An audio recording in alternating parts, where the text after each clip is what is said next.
Hello and welcome to the Walk Around Podcast. Our goal is to share with you the insights, the skills, the processes, and the leaders that are influencing the retail automotive landscape today. My name is Nick Funch, and recently Mark Spoto, one of my colleagues, and I had a chance to sit down with Jeff Graddy. Jeff is a leadership advisor. He's authored a number of books, an executive coach.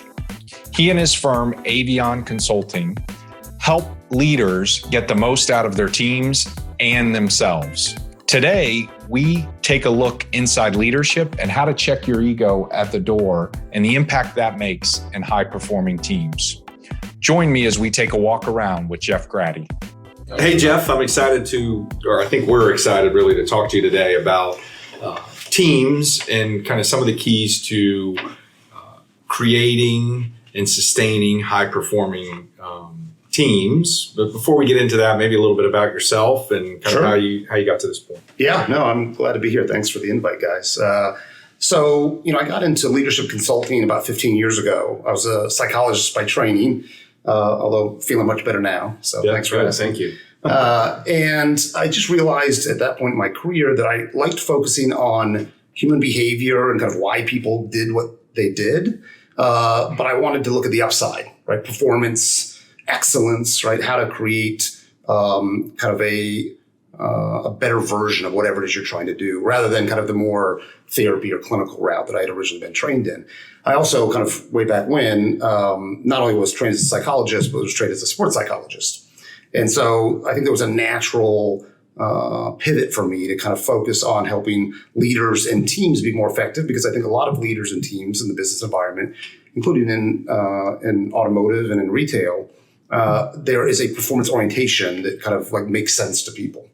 So, I've been doing this for about 15 years. I love working with teams and working with leaders, especially in performance-oriented businesses, because there's a lot on the line and there's a lot of money being left on the table if you're not as good as you could be. And focusing on the psychology of how to make that happen is not only fun for me, but, high impact for clients that we work with. So you've worked with a lot of teams, a lot of different industries and businesses. What are some commonalities of really high-performing, exceptional teams? Well, I think the first thing you got to acknowledge as a leader of a team that may or may not be high-performing is that you're not doing everything that you can do to be more high-performing. So I come across a lot of leaders who are getting pretty good results and maybe even market-leading results and think, well, if I'm winning by that calibration, then I must be doing everything right. And they're always wrong. There's always more you can do, especially when it comes to driving different mindsets that, of course, then drive different behaviors to close the gap between what's true and what's possible. So kind of being number one in your market, being number one in your store doesn't mean you're doing everything right. And I think just human nature is, if I'm winning, I think I'm doing everything right. You could take, let's go to a sports example, right? Let's take the Patriots, who've been dominating, in the NFL for a number of years as a franchise. And whether or not you love the Pats or you hate them, you got to say, well, they're doing a bunch of stuff right because they're winning. Of course, if you hate them, you think, well, Deflategate and all that. But, they're winning. So they must be doing a lot right, but they're not doing everything right. And there's always things they could do better. So just like sports, business is no different. There's an opportunity to create a different way of thinking and therefore a different way of behaving that closes the gap between kind of what's true and what's possible. But as a leader of a team, you have to have a mindset that's open to continuous improvement. Exactly. So here's the conundrum. If you have a big ego as a leader, that can be healthy and that drives for performance and it means you're confident in yourself and your team and hopefully your process. But if your ego is too big or if it's unchecked, then usually you kind of believe your stuff doesn't stink. So you therefore don't try and continuously improve. You think, no, I've got things figured out. And if there's a problem or an underperformance, it must be, my team or my people or that person or the consultants that help us didn't give us the right process. It can be any of those things, just not me, because my ego won't allow me to believe it. So the first thing you do as a leader is check your ego. If you check your ego and say, I can be better, and if I'm better, I can help the team be better or help an individual on my team be better, then we can drive higher performance. So definitely checking your ego at the door. I'm not saying lose the ego, right? Forget about the ego. You don't want, your quarterback or, World Series is going on right now. You don't want your best pitcher coming out on the mound on opening night having a confidence problem or checking their ego completely. That wouldn't be good. You want a lot of confidence, but a recognition that you can always get better and that there's things you can control that actually make you better and make your team better. So in automotive, it seems like you create a lot of false positives. The ego does potentially because it's a short window. You're kind of monthly. You're a hero one day and back to square one the next day. That's right. What promotes kind of healthy teams? Like, what are a couple of things that you see that are consistent across kind of the groups you've worked with that really promote healthy teams? Yeah, I think when you look at high performance teams, there's a couple of factors that really stand out. The first one tends to get ignored on the front end because you're working usually with the team you have, and so you're trying to improve that. Hey, let me make my team high performing. First thing is hire the right people. You got to have the right people on the team high performing. You can't put lipstick on a pig, so to speak, right? So if you hire the wrong people who have the right skills or the right mindsets, then you're already kind of trying to swim with one arm behind your back. Now, let's say you've hired the right people. You've hired a great team or a pretty good team, but they're not as high performing as they could be, and you want to do something about it. Creating a feedback-rich environment is how you improve any team, especially teams that are hungry to improve and want to be high performance. Without a feedback-rich environment, if people are scared of feedback, if they don't respond well to feedback, if they avoid feedback, if those things are true, which by the way starts with the leader, creating that atmosphere of comfort and performance focus, not I'm getting beat up here, right? Or I'm getting taken out to the woodshed because I did something wrong. Rather, feedback will help me improve. If you have the right people on the team and you give them lots of feedback, I mean both positive and constructive, both backwards looking and forwards looking, feedback and feed forward. Here's what I want you to do differently. Here's what I want you to think about next time in that situation. That went fine, right? You closed the deal. That went fine. You achieved your numbers. That's someone who's doing something well but can do it better. We would give them feed forward. Here's what you do better next time. Even though you did great this time. Now, of course, back to why you got to hire good people is some people can't handle that kind of pressure, right? They can't handle that regularity of feedback. They don't like being told they're not as good as they could be. For people who are high performing themselves as individuals, they're hungry for that. I want to know if I could do something better. I'm not saying it doesn't sting. I'm not saying like I love what it feels like to be told you messed that up or you did a good job but not good enough for where we're trying to get together, get as a team together. So, you got to put on your thick skin if you're one of those teammates. You also have to put on your thick skin if you're the leader. Because if you're the leader, you got to realize there's things you're not doing as effectively as you could to promote that high performance orientation in the team. Yeah, so, I think about myself, and I remember I had a boss who I still to this day get PTSD over the word feedback because Right. There's no, he just used it incessantly. It wasn't real. Right. It just felt like he was nitpicking and every time he said the word feedback, it gave me, I just kind of automatically tuned out. It's like he cried wolf too many times, and it was like silly little nitpicky stuff. And we hear a lot of that, I think, and people try to use it. But if you're on the receiving end, By the way, we call that weaponizing feedback. So I think people do that. I think that's a great term, weaponizing, and I've certainly experienced that. So how do you combat that? Because I understand what you're saying. Like it needs to be a two-way street, right? There's you gotta have open dialogue that, hey, I'm not coming from a malicious place. I'm coming from a place where I want the team to get better. Yep. But it comes across so personal so many times. How do we kind of combat that side? Yeah, I think when you are thinking about feedback, you got two options. One is feedback does turn into a dirty word for a lot of people because it's been weaponized in their career. So, if you worked at, one store and feedback was weaponized and you were just beat down by it, whether it's nitpicking or only kind of focusing on personal things or personality attributes rather than behaviors and outcomes, then you might be sensitized to the word feedback might be kind of a trigger for people. Like, I don't like that word. I don't receive the information I'm getting well because it's front loaded with the word feedback that I don't respond well to. So you have a choice there. You can either kind of de-weaponize the word feedback over time. That takes a little while, but it's doable. Or you can just avoid using the word feedback because it's too loaded. Okay. And you could, for example, I have leaders that choose to say, I'm going to stop using the word feedback and I'm just going to replace it with a word that still fits the bill and kind of doesn't trigger anybody to have a defensive reaction. So I'm going to use the word information. I want to share some information with you, right? I want to share some information. I want to share my reactions. They have a reaction to what you just did. You want to hear my reaction about that? Because the word reaction usually is less defensive triggering than the word feedback. So you can use the word feedback, but you got to de-weaponize it. Or you can just choose a different word that fits the bill and never use the word feedback again. Because what is feedback? Feedback is information. It's data. It's an observation, right? Now, whether you use the word feedback or you choose a different word to replace it, you need feedback to be both accurate and useful. So what happens? Why are people defensive? They personalize it because either they think it's not accurate feedback, right? Or it may be technically accurate. The nitpicking example you gave, technically it's accurate, but it's not really useful. It wouldn't have really made a difference. And so people are most defensive when they think one of those two factors is violated.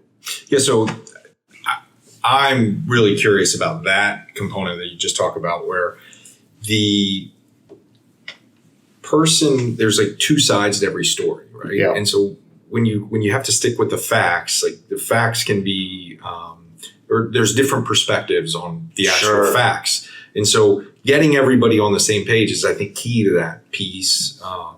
And so I think using a word would certainly help. Mark, I don't know your thoughts around that. Well, I was going to ask Jeff about timing of feedback because I've had a boss in prior jobs where she would not, give me feedback in the moment. It was maybe months or weeks later. Yeah. And I was like, what are you talking about? So let's read into that. Mark's wife would save up all the feedback and let it spill just in one weekend. And poor Mark came to work crying. My wife is one of my bosses, yes, but that's not who I'm talking about in this case. Yeah, no, but it's a good question, Mark, because I think you have to be intentional about the timing of the feedback.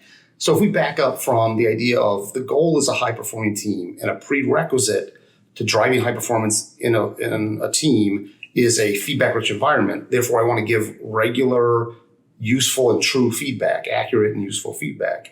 Part of what I got to be thoughtful about is there's a time and a place to give feedback. So most feedback is most useful as soon as possible.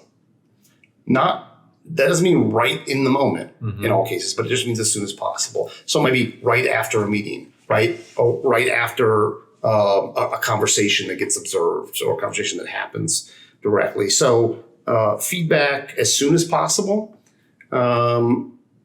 Might be the next week, right? If you think someone on your team needs to cool off, or by the way, they're going to take a day off for a long weekend. Well, should I give them, true and useful feedback, but constructive on, Thursday evening? No, bad idea, right? So being thoughtful about how long should I wait to give them the feedback? Well, it's as soon as possible, except thinking about the circumstances, and that's what I mean by being intentional. I think there's another factor besides timing to be thoughtful about. You want people to have the information they need when they need it, right? In that case, it would have been more helpful, Mark, for you to get it sooner than having it all be saved up and given later on.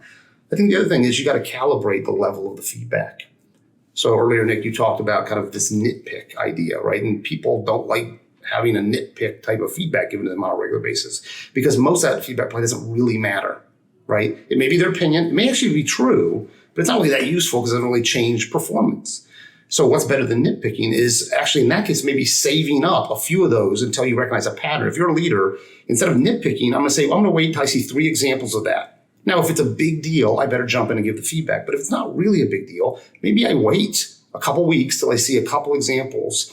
And then at the end of the month, I'm going to say, hey, let's have a one-on-one. I've noticed a couple times over the last couple of weeks, X and Y and Z. I want to talk to you about it because I want to help you kind of achieve better performance by not doing that anymore or by changing how you're doing it. So in some cases, I would say move up the timeline.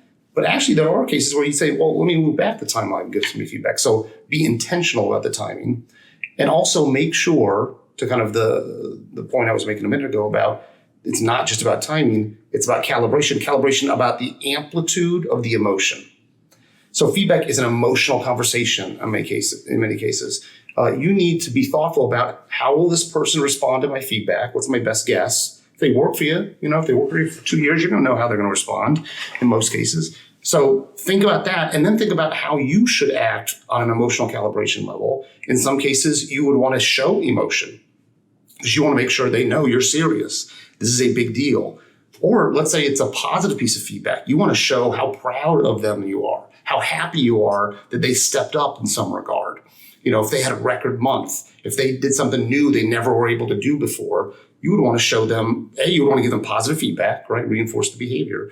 And second of all, you wouldn't want to do so with like flat affect, we would call it. You want to be like, hey, congratulations, you had your best month ever. Like this is a terrible use of emotion, right? You would want to pump them up. So whether it's positive emotion or negative emotion, you want to think about how do I want them to feel? How are they likely to feel? And let me make sure they feel how I want them to feel when I leave the conversation by using my own emotion, right, as a kind of a navigator to help them get to where I want them to go.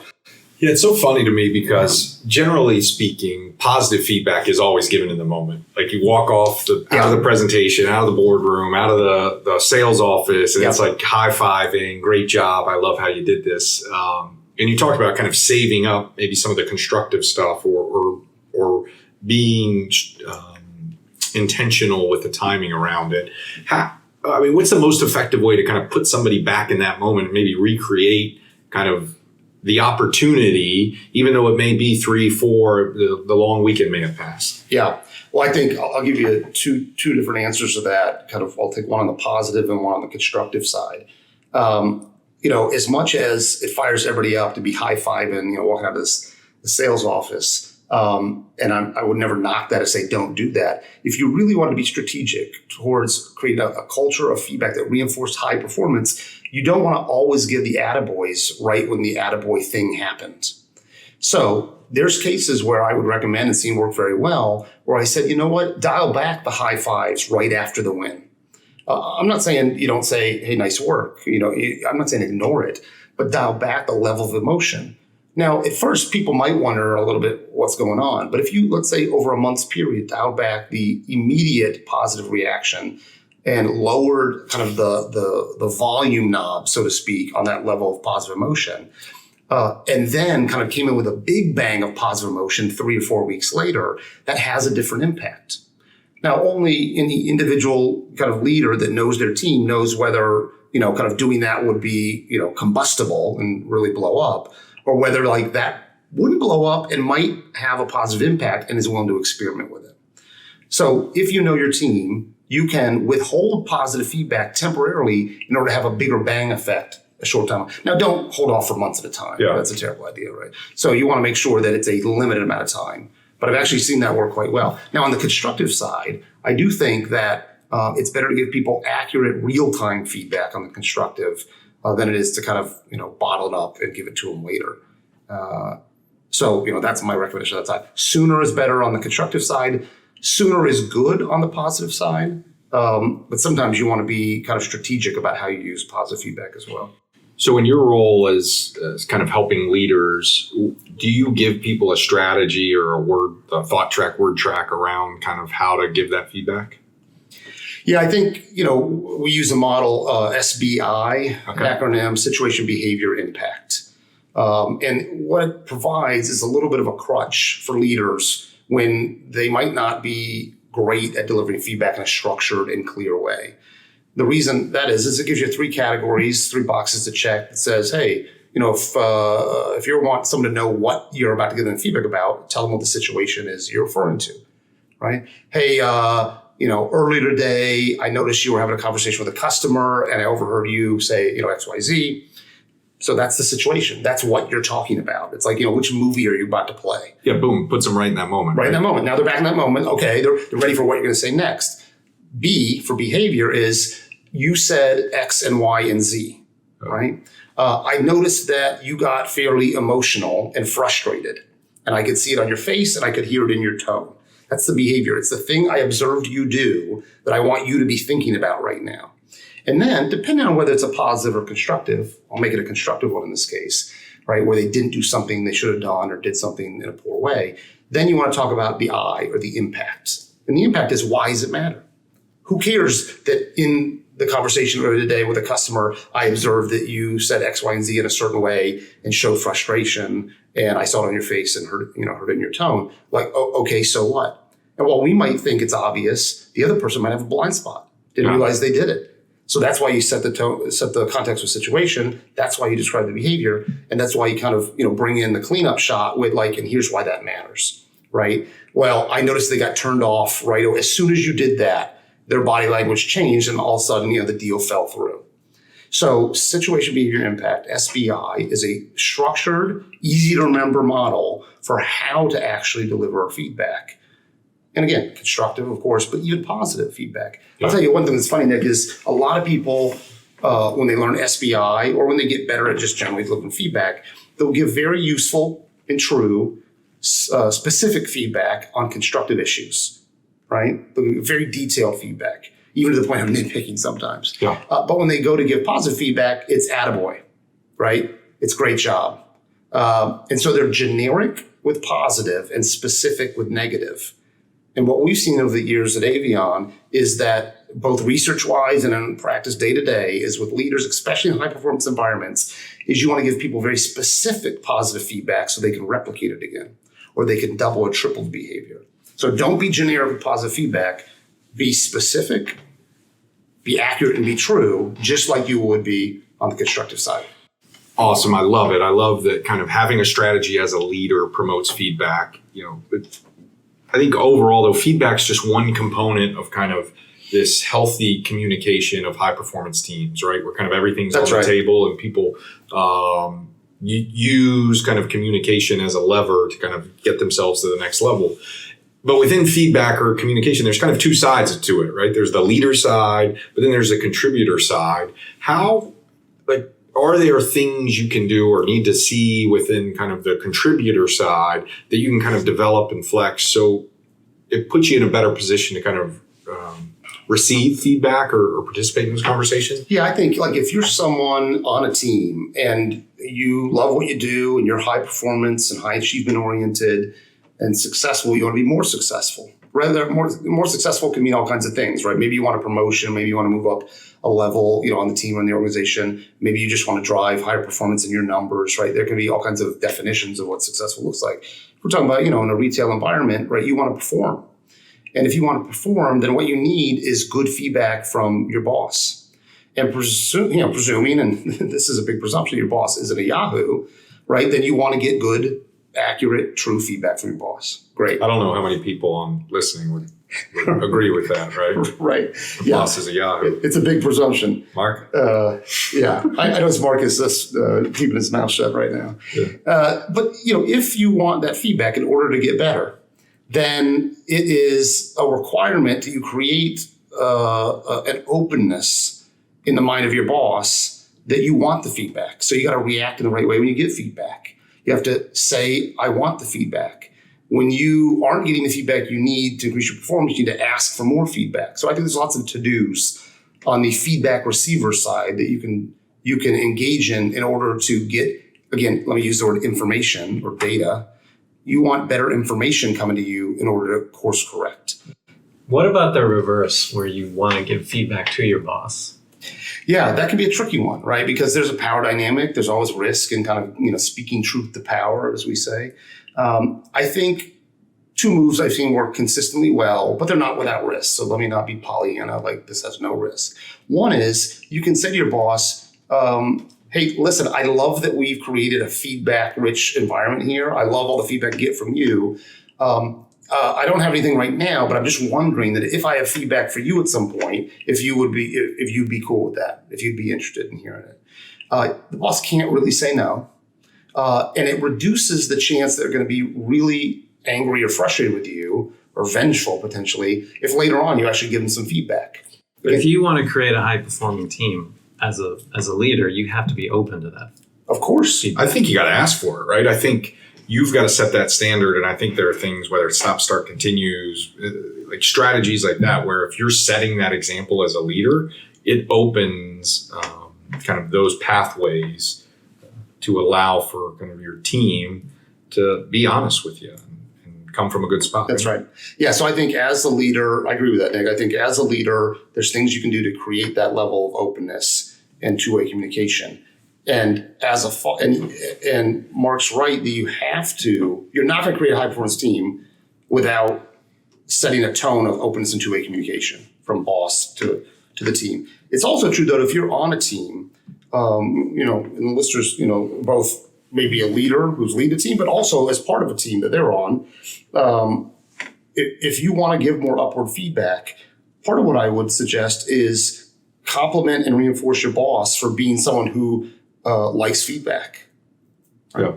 Unless it's completely untrue, because I wouldn't encourage you to lie to your boss right to their face about them being great at receiving feedback when they're not. But you could say things like, the fact that you give me so much useful feedback is really helpful to me. I just like that we've created that atmosphere of like open feedback on the team, because what that does is it tells the boss in the back of his or her brain, like, I'm good at creating a feedback-rich culture or feedback-rich environment on this team. And therefore, if you do it in the future, they can be less reactive and defensive by nature because of kind of how the psychology works. Yeah. Interesting. I think, boiled down, if you want a high-performing team, you got to be comfortable with kind of two-way feedback. And that's right. It's one kind of critical component to success, right? What success looks like. I would consider, feedback and high-performing teams, it's necessary but not sufficient. Yeah. You can't build a high-performing team without creating a feedback environment. It's not the only thing that makes a difference in high-performing teams, as we talked about earlier, but you definitely got to have it as a building block.